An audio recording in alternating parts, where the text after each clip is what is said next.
keydrik. You might already know, but I'ma tell you anyway.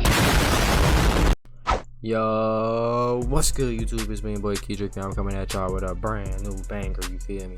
Yes, sir. It's my third video today that I am reacting to, and it is only 9:23 a.m. I look rough, you feel me?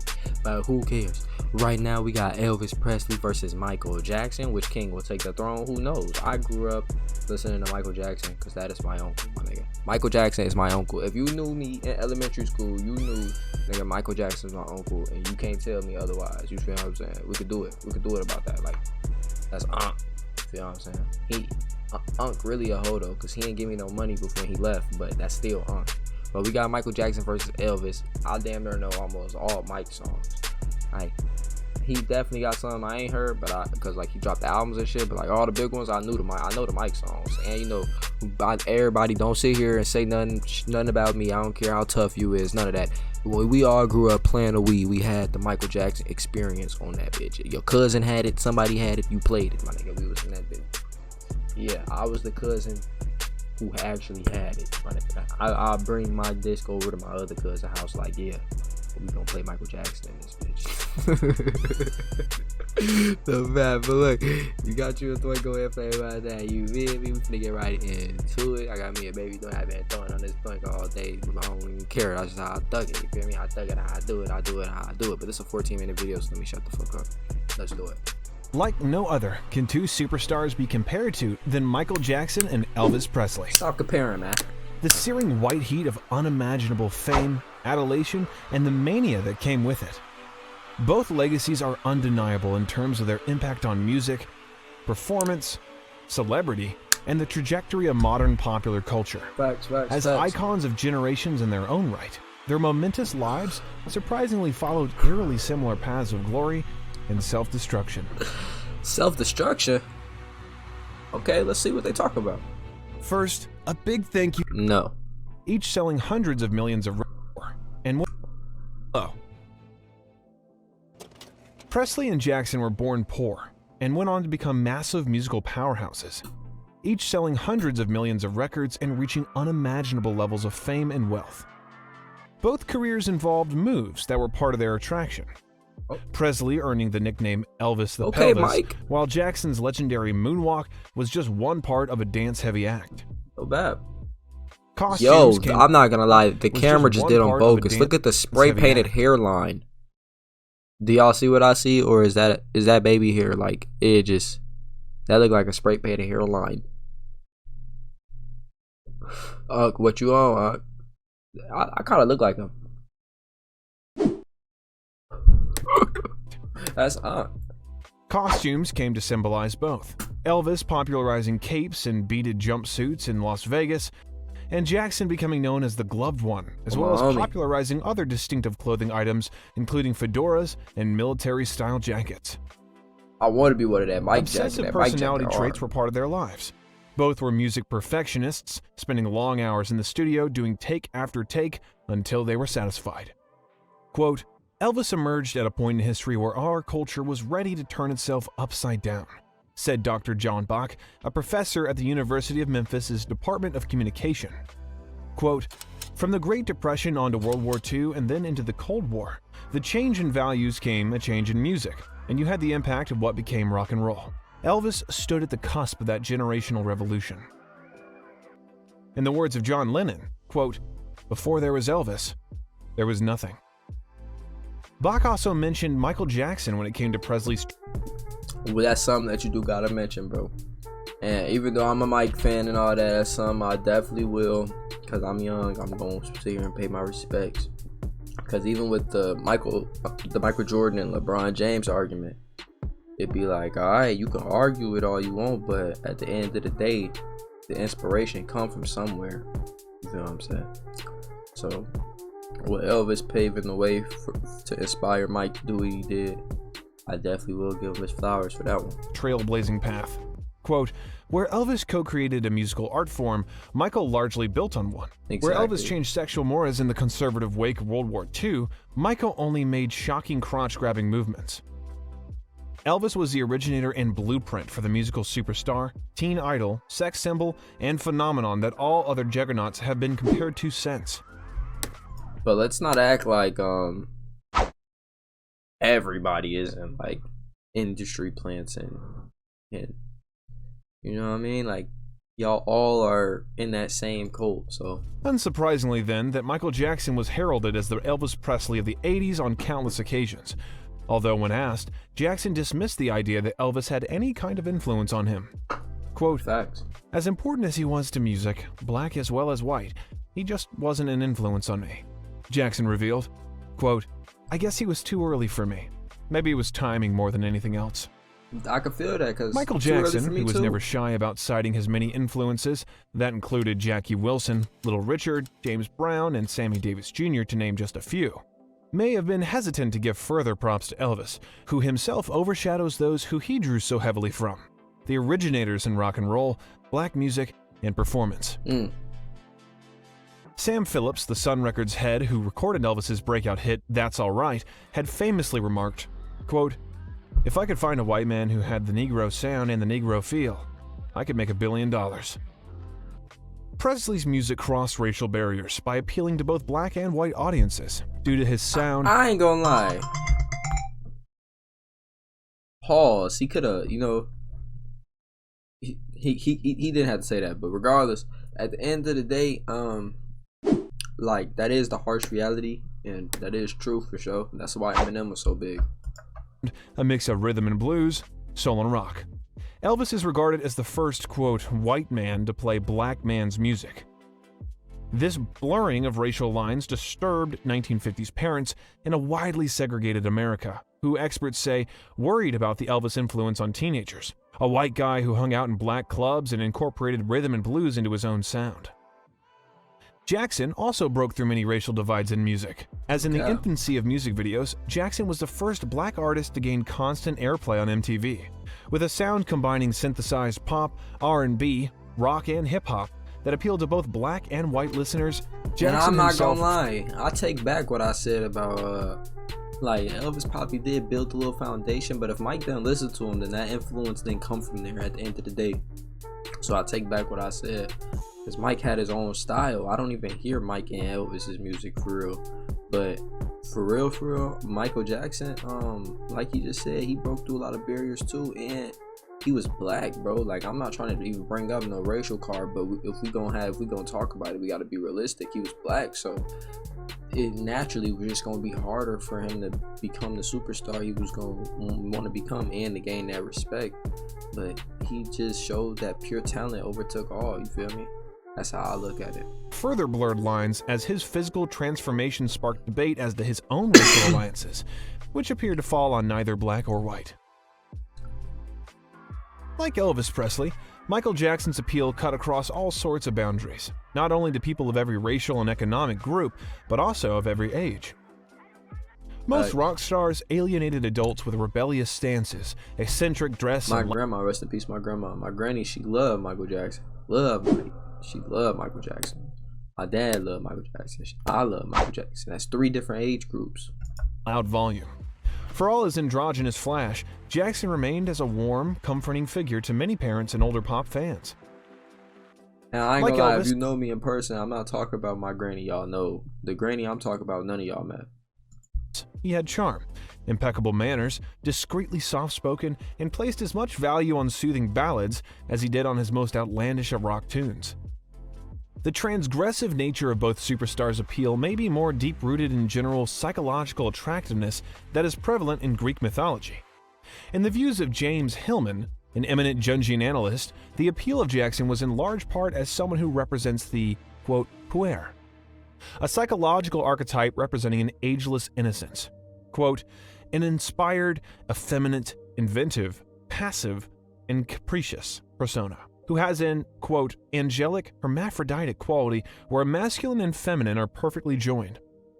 The puer archetype, Hillman said, may have had a special... If you really don't understand what he's saying because of the words he using, he basically just saying Michael Jackson was the type of person to come across to all. He was like, even if you don't like black people for real, it's like, all right, I'll listen to Michael Jackson music. You see what I'm saying? He came across as that person that can just everybody can meet in the middle, no matter if you don't, no matter what you is, no matter what you like, what you believe in. He was like the one person everybody be like, all right, we could fuck with Mike even though we black. You know what I'm saying? Special appeal to the collective mind of modern America. Quote, as much as we are pressed by the harsh and tough economic realities, the world of the bottom line and success and failure, we yearn for the time when life was free of all those pressures. Michael Jackson embodies that innocent boy whose life is unfettered, full of style and beauty, without the grit of reality.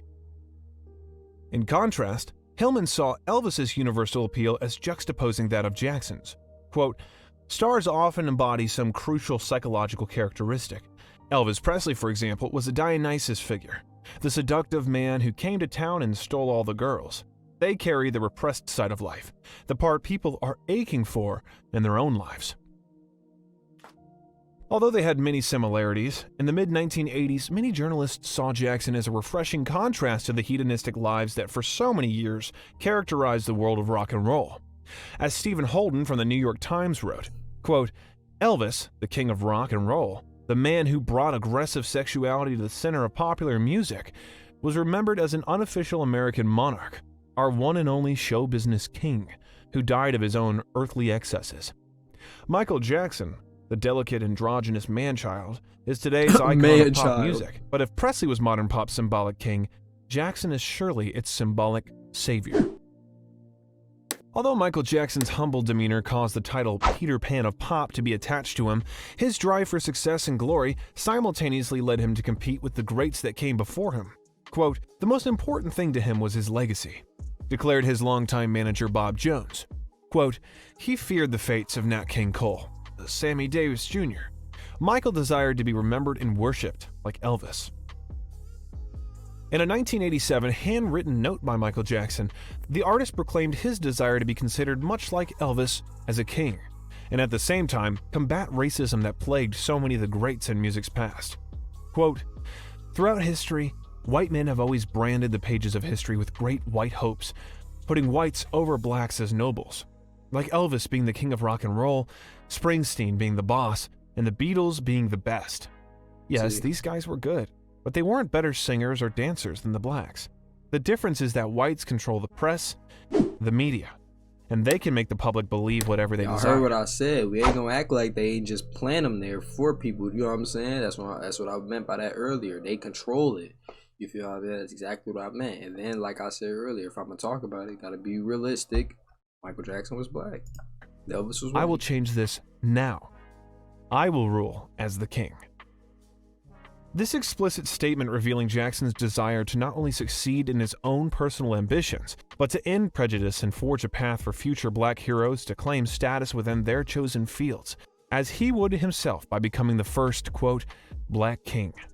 Rebranding himself as the king of pop, akin to Elvis's king of rock and roll, Jackson was challenged at almost every step in this pursuit. As Eric Snyder from the St. Petersburg Times noted, quote, showbiz nicknames have been around for a long time. The one most etched in the American psyche is Elvis Presley, the king of rock and roll, which is why the king of pop may hang around for a while as a second reference, but will not catch on with the public. He'll never be the king, as there already is one.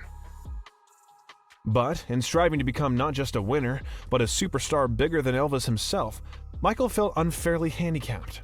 According to Vanity Fair's Maureen Orth, he complained to his managers that record stores carried Elvis but few other black artists. He added that the industry had conspired against him. Quote, after I broke Elvis's sales and the Beatles' sales.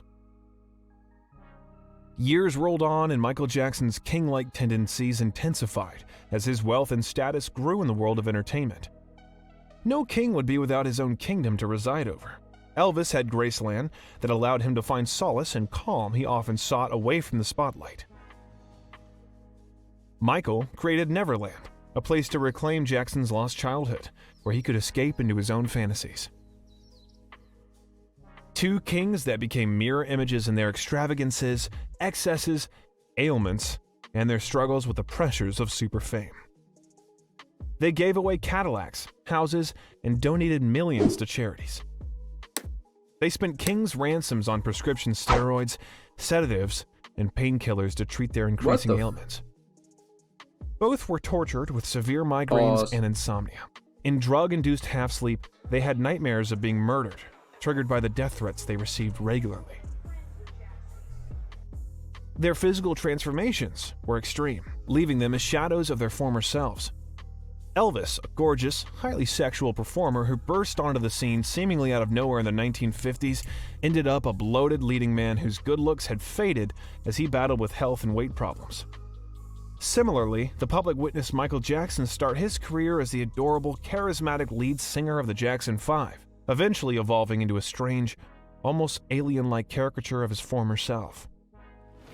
The Jackson-Presley connection would become cemented in law, with the marriage of Michael and Elvis's only child, Lisa Marie Presley, in 1994. The daughter of the king of rock and roll seeing eerie similarities in both icons when it came to their fixation on their own imminent death and self-destructive tendencies, with stories circulating that Michael planned to buy the remains of the Elephant Man, and in the 1970s, former bodyguards reported that Elvis liked to tour funeral homes and inspect embalmed bodies. Michael asked Lisa Marie to recount every intimate detail of her father's traumatic death, revealing to his then-wife that he believed he would die young and in much the same manner. Quote, "I became very ill and emotionally/spiritually exhausted in my quest to save Michael from certain self-destructive behavior," Lisa Marie Presley said, claiming that her husband told her, quote, "With an almost calm certainty, I am afraid that I am going to end up like him the way he did." The king's daughter concluded, quote, "The exact scenario I saw happen on August 16, 1977, happened again with Michael, just as he predicted." On the verge of bankruptcy and wildly considered as has-beens, their long-standing addictions to prescription drugs resulted in a final overdose, them both suffering from cardiac arrests. Sudden deaths that shook the world at its core. The hours after Jackson's passing, Canadian singer Celine Dion claimed it felt, quote, "like when Kennedy died, when Elvis Presley died. We are not only talking about a talented person dying, it's an amazing loss." Back in 1977, it was a big deal when networks led their newscasts with Elvis's death. I ain't gonna lie, he doing a good job with with the the 24-hour suspense. rolling news coverage and media circus that ensued in the aftermath of Jackson's own demise. It was night and day, and exhibits a vastly increased interest in pop cultural figures. In the coming days, articles analyzing the similarities between Jackson and Presley were ubiquitous and inevitable considering the similarities in their careers, triumphant paths, and tragic downfalls. Beyond the impact they made during their life and death, the two music icons have experienced a cult of mystique that surrounds their legacies. Mystique Michael Jackson cultivated in life, now cemented in death. King's stories will persist concerning Michael's private life, that Elvis's hair was naturally blonde, that he shot at TVs. What's true? What isn't? We still don't really know. That uncertainty is part of the King's legend. So many refuse to believe the simple fact that Elvis or Michael Jackson are indeed dead. When a syndicated special called The Elvis Files aired in 1991, 79% of the people who phoned the program said they believed Elvis was still alive. That's People crazy. have reported seeing the King of Rock and Roll everywhere from Las Vegas, where he's in hiding, possibly in the Federal Witness Protection Program, to a Kalamazoo Burger King. And we have all seen the viral speculations online over Michael Jackson's many supposed disguises and sightings. Quote, You can tell by "I think Michael it's his Jackson on death the that's cover. propelled him to this super mystique," said Kay Sloan, an English professor at Miami University in Oxford, Ohio. Quote, "I think you almost have to be dead to be as big as Elvis. Or, as the figures show now, Michael Jackson in that case." Thank you for watching. If you enjoyed this, please give us a like. Well, y'all, that was which king takes the throne? I mean, takes the crown. I'm like stretching, man. But I hope y'all enjoyed this video, man. It's been your boy keydrik. I'm gonna catch y'all on the next one. I'm out.